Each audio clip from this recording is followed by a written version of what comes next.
Thank you. Thank you. We are the busiest store in all of Southwest Florida, hands down. There's no disputing it. And it's because the people have made the choice to come and support us, because we're taking that stand. I want to put together an initiative called Bold Business Owners for Liberty. And I want every business owner in this country on March 1st to open up their businesses. And it doesn't matter which municipality, which state, which county you live in, and what their policies are.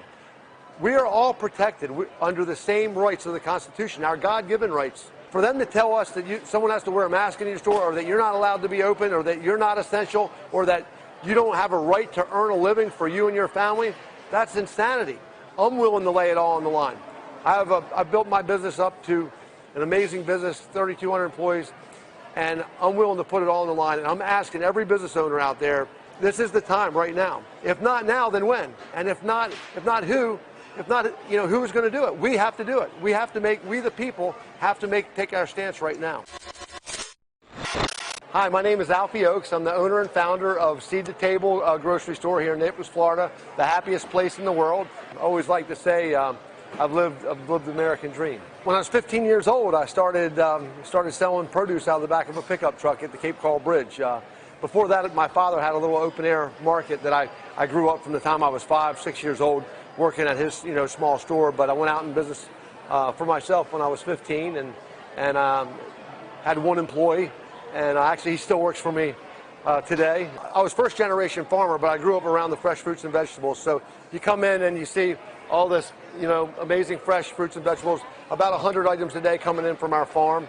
The deli, all the salads, we even roast our own meats. We have a smoker back there to smoke our own bacon. We have the meat department. We have our own seafood distribution company. We bring in a lot of local seafood. We have the brick oven pizza. We have 4 bars here. So we have a beer bar. We have the wine set, huge wine room.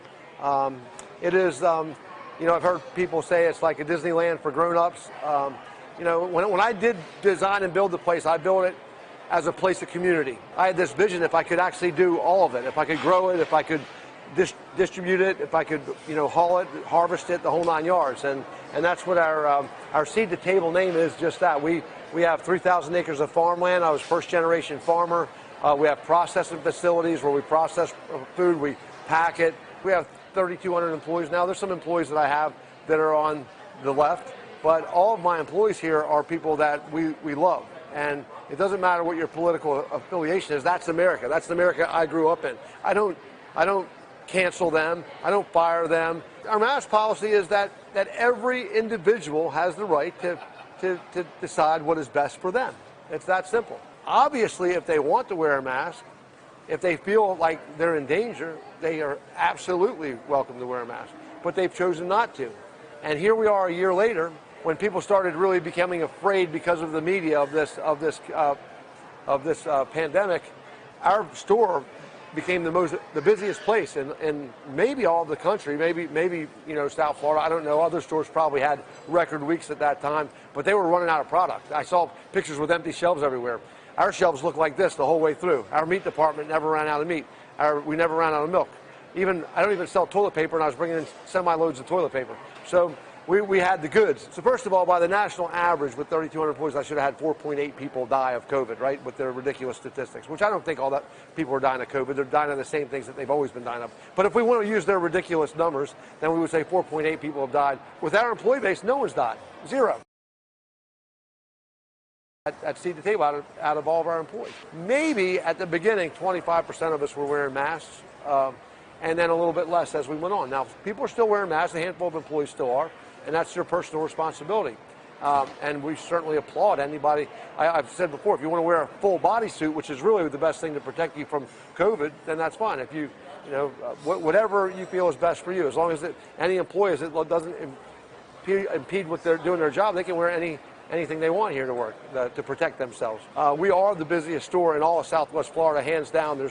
There's no disputing it. And it's because the people have made the choice to come and support us because we're taking that stand. You know, I'm not that smart. I never went to college. I don't have any training of management or anything, but I manage 3,200 people. I'm a PR, but I follow trends. We're maybe one of the most cutting edge stores in the country because we follow trends. We watch numbers. We watch what sells. It's common sense. If you just put the slightest bit of common sense to this, you cannot come to any other conclusion. But this is this COVID hoax is for one reason. It's a political reason to take down our country. And believe me, these globalists, it's globalism. They've been wanting to do it.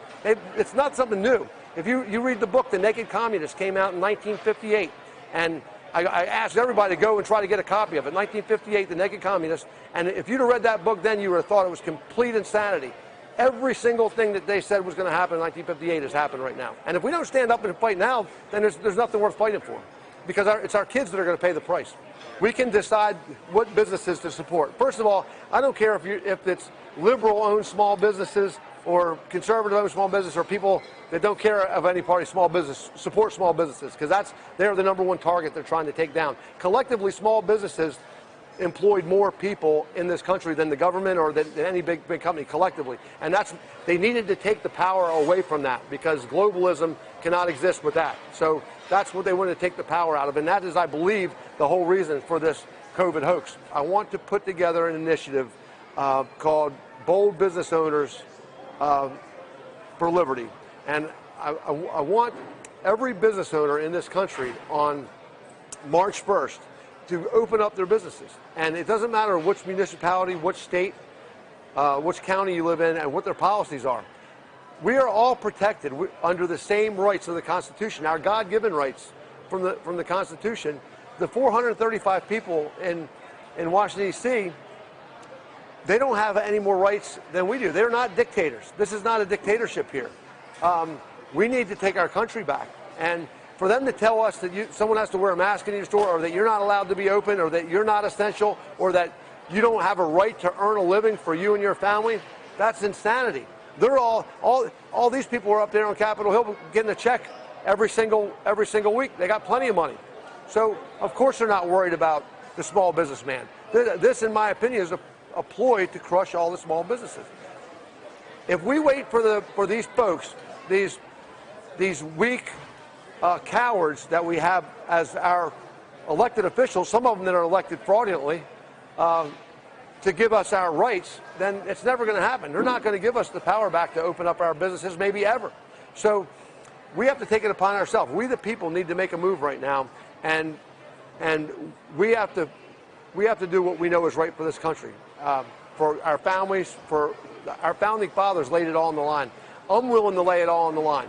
I've built my business up to an amazing business, 3,200 employees, and I'm willing to put it all on the line. And I'm asking every business owner out there, this is the time right now. If not now, then when? And if not who? If not, who's going to do it? We have to do it. We the people have to take our stance right now. If everyone watching this right now can send me an email to freedom@oaksfarms.com, freedom@oakesfarms.com. Every business owner that wants to be on board with this. If we can make this happen, we can change the course of history. And it's going to start with the business owners.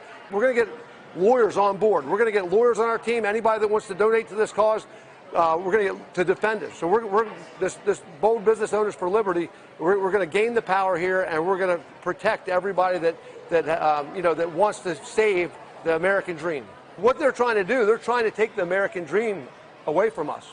There's only one American dream. Have you ever heard of the Nicaraguan dream, the Venezuelan dream, the Canadian dream? There's not. There's the American dream. I've lived the American dream, and many, many people out there that were living the American dream are suffering right now. They're getting their businesses taken away from them, and it's time for us to make a stance. This is a crucial time, and I know that we've all been in this apathetic stage where we've never had to fight for anything. That's the problem. Our founding fathers knew that we were going to come through this stage of apathy, and I know it's hard to stand up. I know no one wants to be disobedient or break a law, but these laws are not just laws.